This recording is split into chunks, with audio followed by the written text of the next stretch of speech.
So before I jump into this game, I just want to talk real quick about the design. This game has blown my mind. I've seen about 45 minutes of the game. So for the first 45 minutes of this Let's Play, it won't be blind. But it has a couple of things it does so well. It does the dialogue really well. It's some of the best dialogue I've ever seen in the game. In any game. Even like the settings, like the graphical settings and stuff like that. It's so well designed. It makes things so easy. And I'm blown away so far. I will just say that. And we're going to go and play it. And hopefully you guys find yourself immersed as well. Because I really think this game is going to be outstanding. But we shall see.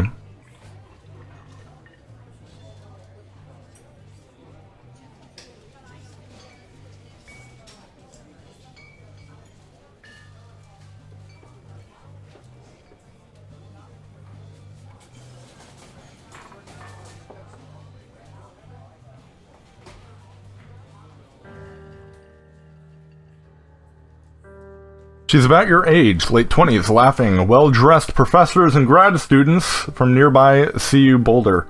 You, Henry, are drinking with your pals. I approach her. You are drunk. So what's your major? Let's go with you're pretty. Let's just get straight to the point. You're pretty, she says. Coolly? I never heard that word before. You are not. You are a future hangover. What? You reply, confused. Someone should buy you a cheeseburger, she says.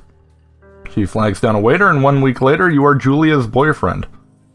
Alright. I actually haven't seen this part yet. I guess I didn't see, the 45 minutes I saw was not from the very beginning. So, I thought it was, but evidently it was not. So, backpack.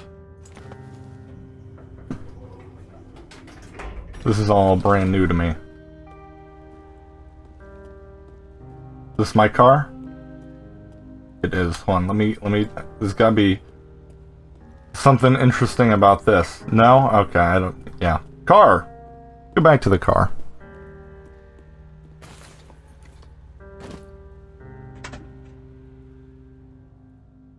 And the animations are really well designed as well.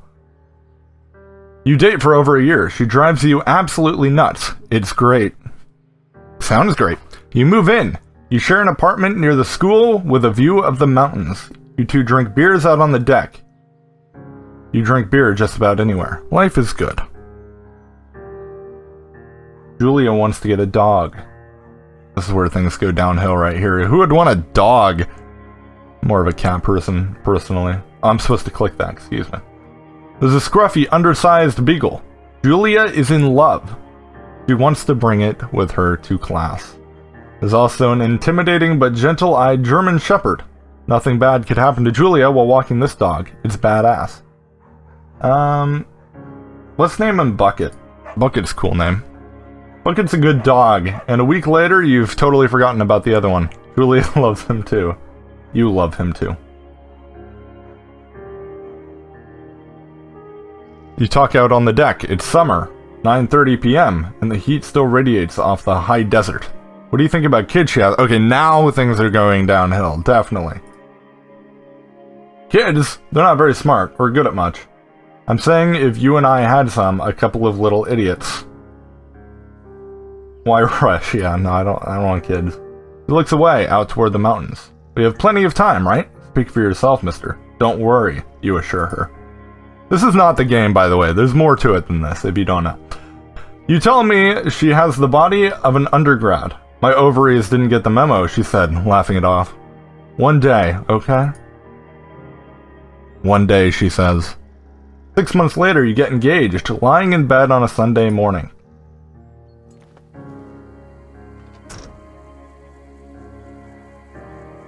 I think this is about where I picked up before. Alright, we got the Thoroughfare Trail ahead. Warning. Thoroughfare Trail is not recommended for inexperienced hikers. No fireworks. Do not forget to check in. Here and there, country, learn to live with the bears. Bears are fucking awesome. Cool. Got anything there? No? Can I run? I cannot run, seemingly. But why would you want to? What a beautiful landscape. It's a Thursday night, and Julia is 4 hours late. She doesn't call. You're worried and getting angrier by the minute. She walks in after you've gone to bed. She's not quite drunk, but she's clearly been having a fun time. You fight when she gets between the sheets. I'm more of a passive-aggressive type. Let's do that. I'm gonna ignore her. You don't touch each other all night. The next day, you feel guilty for being so angry and ask her about her evening. She says it was great. You hold on to a tiny pill of, resentment. Excuse me. I think I'm blind. You make some coffee and go to work. Julia likes to draw. She draws plants from her research. What does she research? I guess she does research plants. She draws all the places you go. She draws you. I mean, I don't know if I can fall like a Victoria's Secret model. I don't really have it in me to do that. So I'm gonna do the He-Man. You look awesome. I don't know if I can be sexy like Victoria's Secret's model, so might just give up on that one before you even try. Also, this game is not supposed to be a walking simulator. I mean, I think there's a lot of walking, but there's more to it than that. So really, if you're not intrigued so far, just wait. Alright, 8 more miles still. Jesus.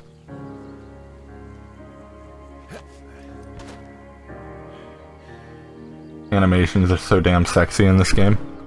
Alright, 1982. During the summers, you and Julia enjoy walking Bucket at night. There's a festival in town. It brings in folks from faraway places. One of them tries to mug you with a knife. Wow, fucking shit just escalated so damn fast. Bucket gets kicked. A bunch of yelling, fuck, dog, Julia yells. She gets flustered and has trouble speaking when she's stressed. You confront the attacker. You beat his gun. No, I'm gonna scare him away. You reach into your pocket like you've got a gun and threaten to kill him. You manage to scare all 3 of you. Okay. He runs away. Julia asks to take a different path from that day forward. You say, okay. You don't want to go that way either. From then on, you walk by the river. 1984. Plans to have kids get waylaid by work. So it doesn't happen. Waylaid is not a word I commonly hear, so. Julia gets offered a job at Yale. Yale is in Connecticut, 2,000 miles away. It's a great job, associate's department chair. She wants to move. You absolutely do not. Commute back and forth, I think. You ask her if she'll commute back and forth. You don't want to move to Connecticut. She says that'll be hard, but she'll do it if you won't move. You tell her not to pass it up if that's what she wants. She agrees, flies back to Boulder 3 times each semester. Not a whole lot. That is not a whole lot. At a Skype. Julia is sent home from Yale on paid leave after having an episode. Uh-oh. She lost it on a colleague for borrowing books that were important to her research. She didn't remember she had happily loaned them to him just 2 days prior. Jesus. Julia, calm the fuck down. She was found crying in the stairwell. Let's forget about it. Let's move on. It works. You watch Dallas on TV and sleep together on the couch.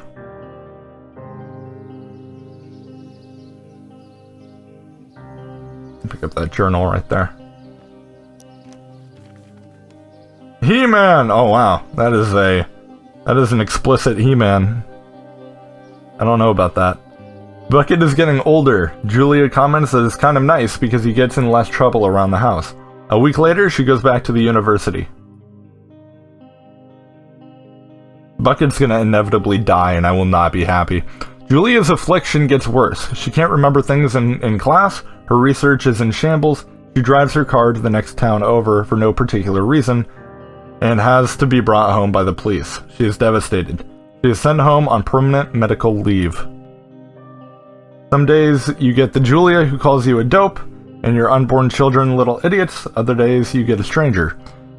She pulls you into bed to make love. After 5 minutes she goes into a panic believing her dad is at the door. You tell her her family. They are crushed. You tell her family, excuse me, that was a weird reading. They are crushed and begin to make trips to and from their home in Australia to visit her. For a while, your friends come by with little things to brighten the day. She gets worse. This is dark as fuck. You spend your days following Julia around the house. You count the seconds between the 2 weekly visits from Daniel, the nurse. He suggests that Julia could live somewhere else. Somewhere with 24-hour care, a home. It sits with you for a couple of months. I'm gonna put her in the facility.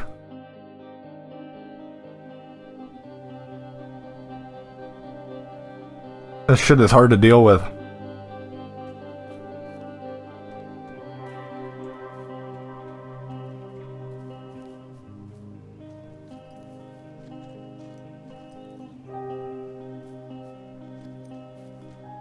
That shit can be pretty hard to deal with. Oh. Hey, what the... What? This guy's got crazy hops. Her family agrees with your decision. You find a fantastic place in Boulder and move her there. You see her every day. Then every other day. You go out to the bar with your old friends. It's not the same. You get the feeling that every wife tells her husband, if you ever put me in a home like Henry did, I will cut your balls off. You slowly decide not to see your old friends that much.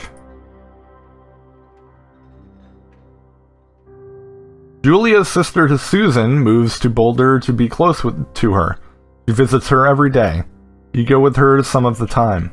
Susan buys you an old typewriter and urges you to use it if you want to see a therapist. You won't. You've always really liked Susan. Months go by, Bucket dies. Julia doesn't remember him when you tell her. Sometimes it takes her a minute to lock in on you. In the back of your mind, you believe it's because you see her less and less. Seeing her less and less makes her forget you more, you think. Summer is coming, and you see an ad in the paper for a job. You take it.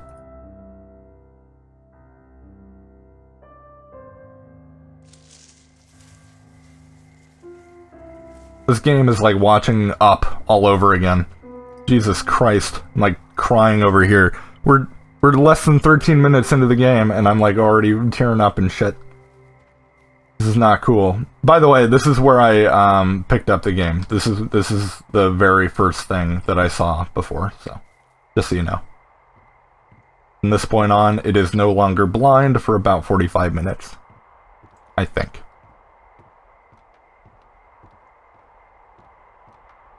I think this is my watchtower. Turn on the power. Alright. Power is on. I'm going to want to remove these boards at some point. Oh my god.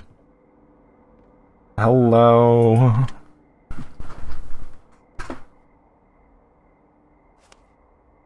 Hold left shift. Alright. What is the... Oh. Hello? Whoever this is? It's Henry, right? Yeah. I'm Delilah. Yeah, that's what the guy said on the phone. So, what's wrong with you? Excuse me? People take this job to get away from something. So, what's wrong? What's wrong with you? That's a great idea. Go ahead. Look, I just hiked for 2 days, so I don't really follow whatever it is you're doing right now. You take a stab at what's wrong with me. Fine, then can I... sleep? Forever? Sure, buddy. Okay, now go ahead. Alright. You've killed 3 ex-husbands. You're rebelling against mom. No one back home can stand you. I'm gonna go with mom. Okay, you're probably just rebelling against a mom who wishes you had given her grandkids, by the sound of your voice, at least 15 years ago. You come out here and it really grinds her gears and you love it. Can I sleep now? She just got wrecked.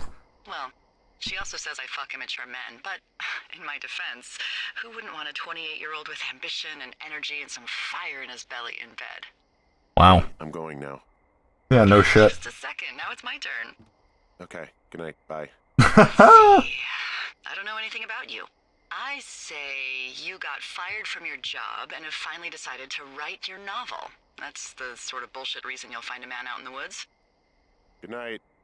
Welcome to the job. Firewatch. Awesome. I am intrigued. I'm very intrigued. Good morning, Henry. Well, I guess good afternoon. You probably slept like a rock. Anyway, there's still a few hours of daylight to get some work in. I can see you at your desk, so call me when you're ready. You can see me? Where's her, I imagine she has a lookout somewhere. I don't see it. Might be behind me or something. Let's pick up the thing. Alright, what are we gonna say? Sorry, I guess I slept in. Hey, sorry, guess I slept in. You got a relaxing, 14 hours of sleep? Whew.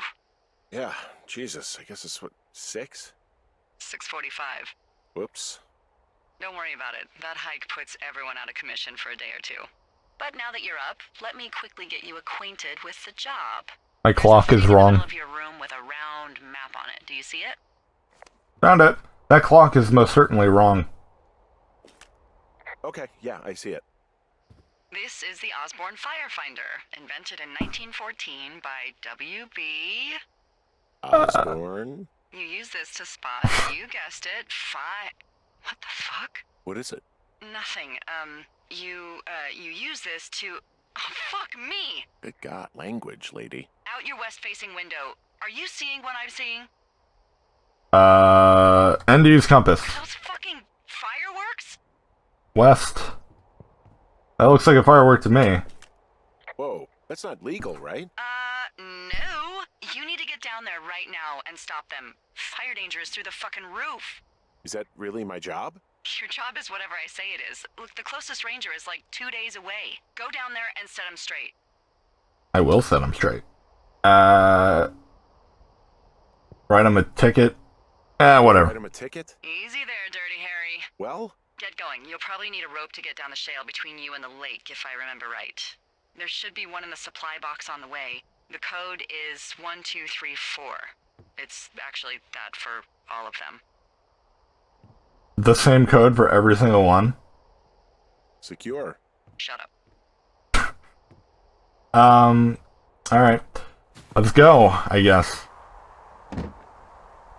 I like how he unpacked everything. He was like really tired, but he unpacked everything. And also, he would totally lied when he said he slept 14 hours because he was writing his whatever. Whatever it is that he's writing. Actually, this is probably a good place to leave off the first episode. Unfortunately, you didn't really get much of the actual stuff that the game is made of, but you got a ton of backstory, so that's good. Hopefully, you're intrigued enough to stay tuned for the next one.